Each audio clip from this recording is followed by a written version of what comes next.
Is it bad that I'm actually totally okay that there aren't more Cardinals in the All-Star game? I mean, one, I'm kind of not the biggest All-Star game fan, but two, go home and rest and be better.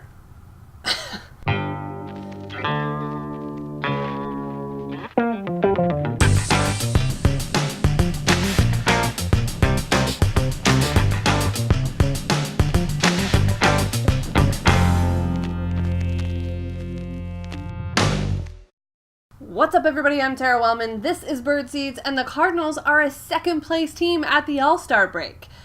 I mean, they're still under 500, but they're in second place in the division, so just what we expected, right?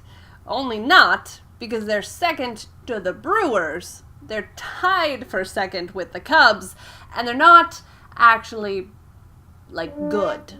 But it could be worse, right?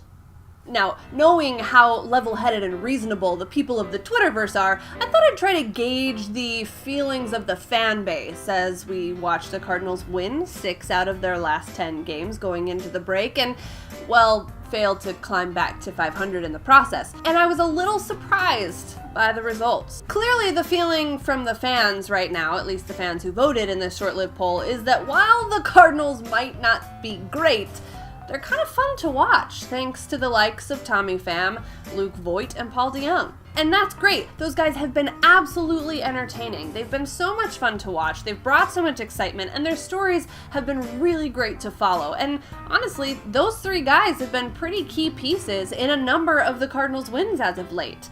But I'd hold off on the World Series tickets just yet. I mean, there's about to be a lot of shuffling going on once everyone gets back from the All-Star break. And I'm not talking about moves at the trade deadline that John Mozeliak and new GM Mike Gersh may or may not be working on. Oh no, I'm talking about my guy, the one and only, Kolten Wong, coming back off of a stint on the DL and coming in hot. Kolten had a terrific final night of his rehab assignment with Springfield, going 3 for 5 with a home run, a double, 2 runs scored, 4 runs batted in. I mean, if he's gonna come back off the DL, that's the way to do it. And the reality is, when he gets back, he's going to play, unless they trade him, which at this point seems a little silly, but that's a different conversation. And for Kolten Wong to play, that means he's going to bump Matt Carpenter out of the second base position and back to first, which is going to bump everyone's favorite new hometown hero, as well as the only legitimate power, as well as potentially the best defensive first baseman for the St. Louis Cardinals, back to the bench, or worse, back to Memphis. I mentioned this earlier in the week on the Gateway to Baseball Heaven podcast that I do every Sunday night with Daniel Shoptaw, but I think it's really interesting to see how Matt Carpenter has gone from this guy that the organization moved a lot of other players around for, including trading Matt Adams in order to secure Carpenter's spot on the field and in a lineup, to this guy that, while he's still getting on base at a pretty solid clip, is just really a shell of the 2013 All-Star version of Matt Carpenter that had everyone believing in him in the first place. Worse yet, he's gone from a guy who made himself into an All-Star at second base to a guy who doesn't play better defensively at any infield position than some other guy on the roster could. So, while Matt Adams certainly wasn't going to be the answer to all of the Cardinals' problems this year, it seems like maybe he wasn't the guy without a position, but Matt Carpenter is.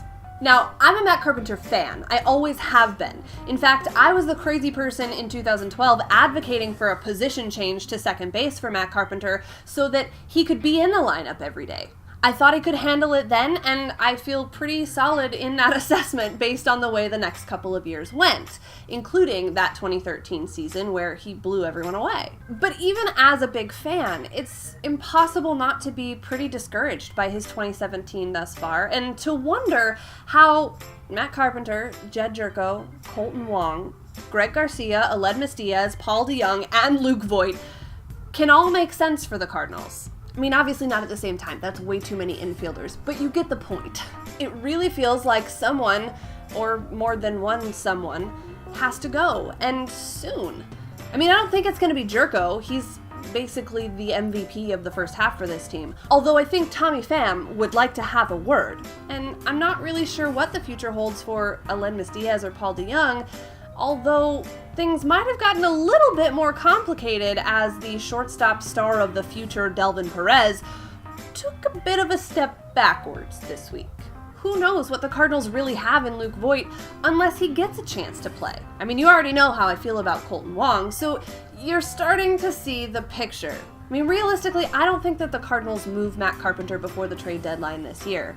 I think that he's been too much a part of their plan for too long, and I don't think they're the kind of organization that's going to bail on him that quickly. Now, the fan base has already bailed on him very quickly for the most part, and I don't know that I can remember another guy that went from being the hero to the zero as quickly as Matt Carpenter has. Wait, no, Trevor Rosenthal.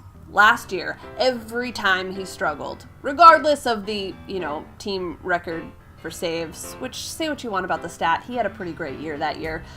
So never mind, Trevor Rosenthal also got the Matt Carpenter treatment.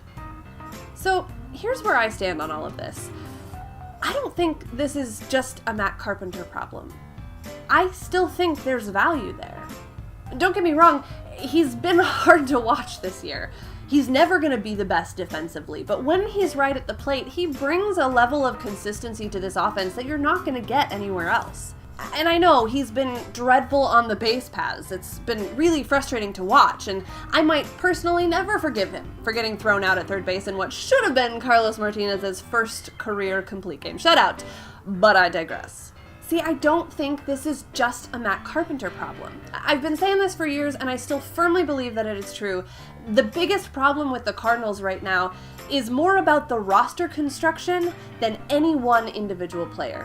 Whether it's because they still don't have a league-tested power hitter to hit in that 3 spot, or if it's because they have like 12 infielders for 4 infield positions and none of them are particularly dominant defensively at any one of those positions, or if there's a greater flaw in their overarching philosophy of getting the best player available instead of the best players for the positions needed.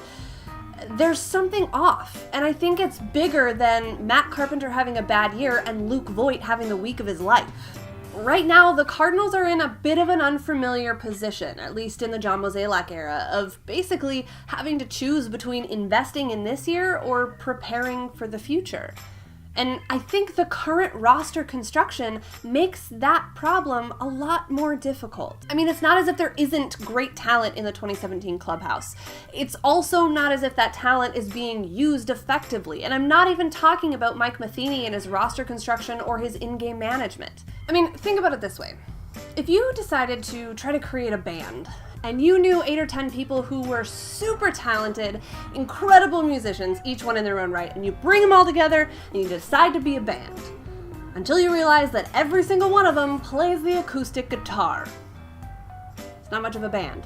You could kick out a few of those guitar players and bring in a powerhouse vocalist, but you still don't have a band. You have a bunch of talented guitar players and a rock star singer, but that's not going to get you a record deal. Not without a drummer, a keyboard player, maybe a writer to write you some good songs, a producer to make sure that it sounds good. Don't get me wrong, a bunch of guitar players and a vocalist sounds like a cool jam session, but not like a band that's going to get a world tour or a #1 radio single. See the problem? But how do you choose which guitar players stay and which ones get replaced by someone with an equally impressive but totally different skill set? See how it's still a problem? See, I don't think the 2017 Cardinals are fixed by getting rid of Matt Carpenter and bringing in Josh Donaldson.